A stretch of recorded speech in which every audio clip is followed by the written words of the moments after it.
line over the last week has been kind of brutal. Kind of makes me look like, oh, God, my 401ks were doing so well. They're still doing well. This too shall pass. And we'll get through it. People will survive. Most of us will survive. If it's 2%, that means 2 people out of 100 may be dying. I don't think that's going to happen here because we haven't seen it yet. I mean, the doctors have said some people won't even know they have this, which is kind of good and bad because those are the people that are the carriers that are spreading this nasty bug around. But some people will get it. Some people won't know they've got it. Some people won't feel anything, or maybe it'll be gone in a day. Other people will be hit hard for 2 weeks, and the occasional person may die. The people with compromised immune systems, the elderly with COPD or respiratory problems, maybe young children who don't have good immune systems yet, that sort of thing. It's going to hit people. There's no ifs, ands, or buts about it. But for crying out loud, look at what the media is doing. Look at what the Democrats are doing, trying to politicize this issue, weaponize this issue. It's just another ploy to find some way to hit at Donald Trump because they know they can't beat him in a fair match in November. So put that aside. I'm all corona'd out. It's been a tough week with corona. I've been up and down myself. I've looked at the memes. I've looked at the posts. I've looked at the news. I think Nick Mulvaney was at CPAC today telling people, just turn the news off for a little bit. And I've done that today. I mean, I listened to a little bit of Glenn Beck, who's really kind of out there. I don't know if he's pushing gold or what, but he qualified his statements as saying, I'm telling you not to panic. But then he goes into a big, long panic monologue, and it kind of aggravates me, right? And maybe I'm doing the same thing. Be prepared, but don't panic. For crying out loud, don't panic. This is America. It's 2020. We have a great medical system still in the United States, at least until Bernie takes over and ruins it all, or the communists or the Democrats or whoever. But don't believe the hype. When you look at a guy like Chuck Schumer, who a month ago said what he said, and then turns around and if somebody deletes a tweet, when I delete a tweet, it's normally because I misspelled something and I look like an idiot. When people delete a valid tweet, that means they know they were stupid. They know they were wrong. They know they were lying. Chuck Schumer deleted his tweet where he was criticizing the president for putting travel restrictions in place a month ago. And then over the last 24 hours, he's saying the president hasn't done enough. He's been caught off guard. It's too little, too late. It's anemic, as Nancy said. That's total crap. No anemic response to this. President Trump has done a great job in this because he's a problem solver. He's always, excuse me. Ooh, I've got the coronavirus. He's always been a problem solver. He puts the right people into place, and they were criticizing him for not paying enough attention.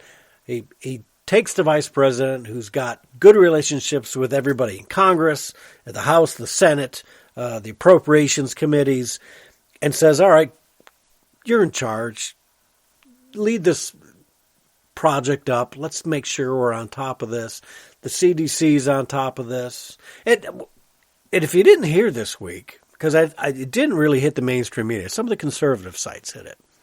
There was a lady, Messonnier, I think was her name, works for the CDC, who came out earlier in the week kind of poo-pooing what the president and the president's administration were saying. This is a travesty. This is a tragedy. This whole thing is going to blow up. We're all going to get it and die. Well, guess who Miss Messonnier is? Those of you who listen to conservative sites probably already heard this. MSM won't say anything about it. MSNBC won't say anything about it. NBC, ABC, they're not talking about it.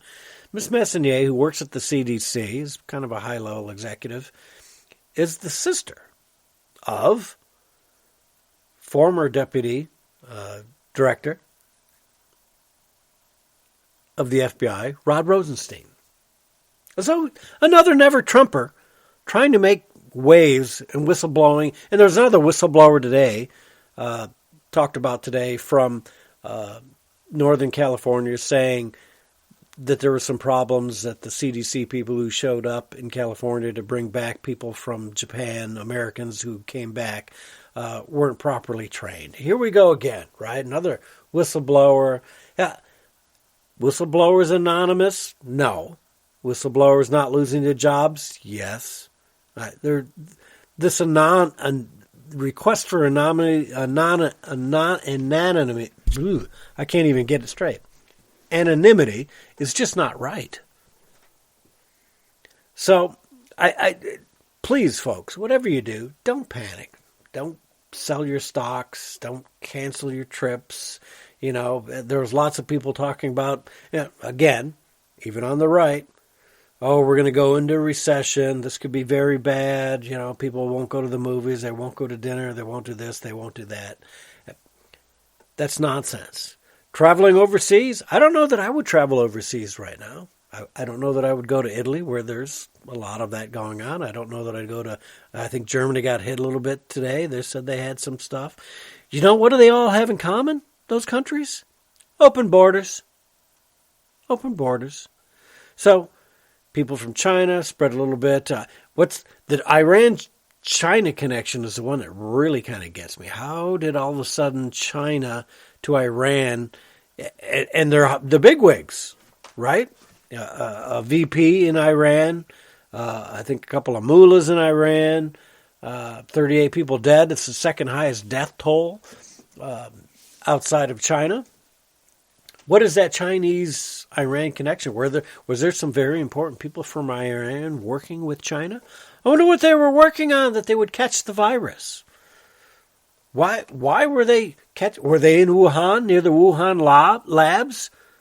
Is that what was going on? If you want to put your conspiracy hat on and say China developed this and it escaped, or they did it on purpose, or it's an accident, whatever, how did all of a sudden it jump to Iran?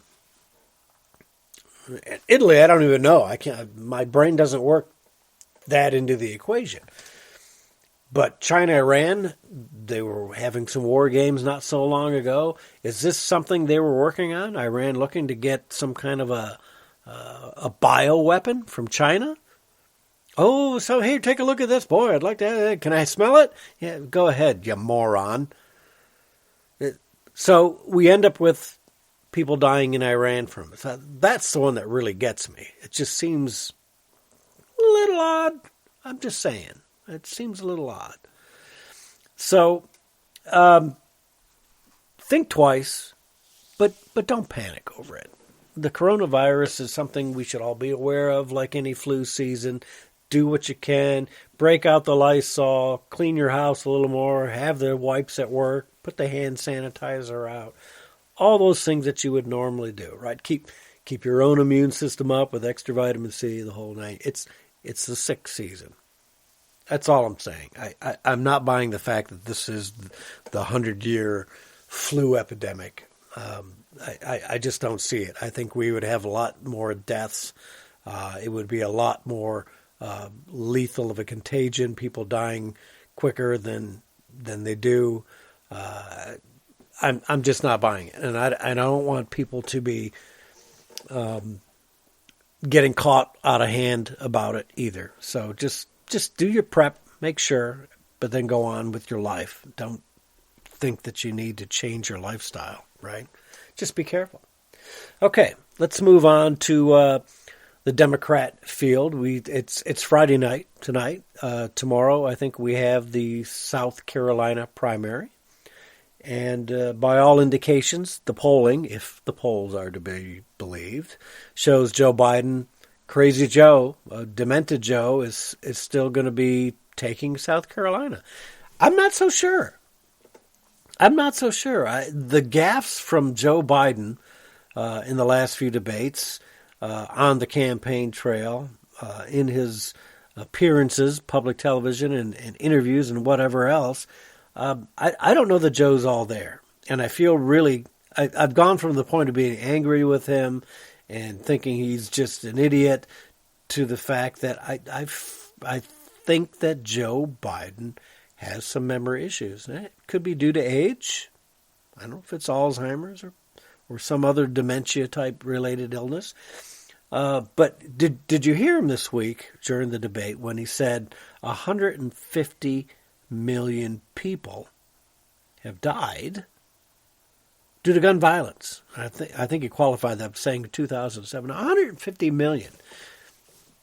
Was he trying to say 150,000? Was he trying to say 15,000? Was he trying to say 150? I don't know, Joe. What were you trying to say? 150 million is half the population of the United States of America. Are half of us dead? Are we the walking zombies? We just don't know we're dead yet. It sure seems a little odd. The gaffes are getting, frankly, I think worse as time goes on. And I feel bad because I blame his family for not stepping up and saying, Dad or husband or grandpa, why don't you just give it up? Enjoy the last few years of your life. You don't need the aggravation. You've given enough. I'll give Joe that. He's done plenty of years in public service. I don't know that they were all good. I won't say they were all bad because I'm not a bad guy and I'm not going to be mean like that to Joe Biden because he served his time at one time. Hopefully he was doing it for the right reason. Don't know if he's doing it for the right reason anymore because his family sure has made a lot of money off of his connections in government. But it's time for Joe to step down. You know, those people that are saying, Joe, just quit. He should. He needs to get out. And even if he wins South Carolina tomorrow, I think it's time for Joe Biden to step aside. Just give it up. Go relax and enjoy your retirement. And again, shame on the Democratic Party for not also saying, Joe, you're just hurting the party.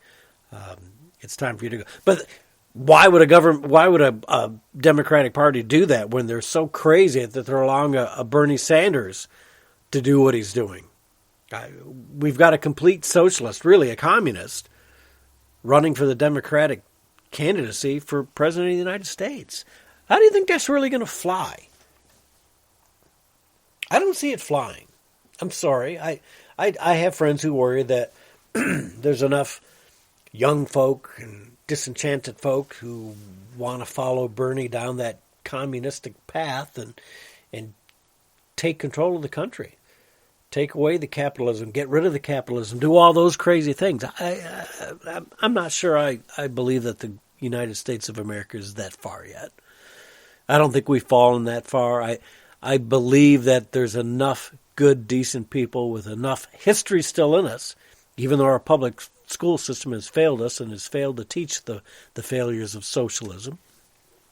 I think there's enough people who realize, communism's just not going to work. Honestly, let's look at Venezuela, shall we? People eating out of dumpsters, people eating their zoo animals. Venezuela was a very successful, it was the second richest country in the Western Hemisphere, I think. And today, you got to have a wheelbarrow of money just to buy a loaf of bread. It's crazy. That's what socialism does. And there is no real socialism. There is no real communism. It's always the few, the controllers, the politicians, the leaders.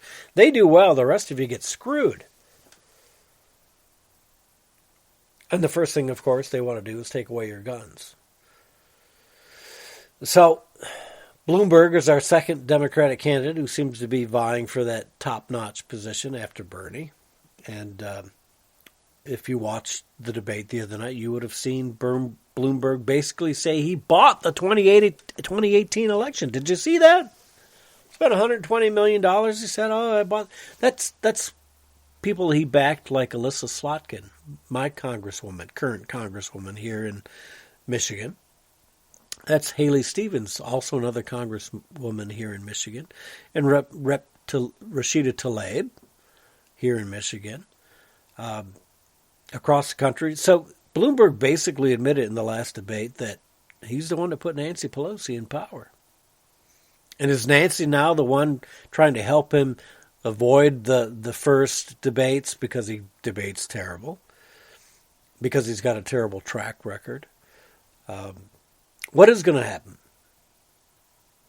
is Bernie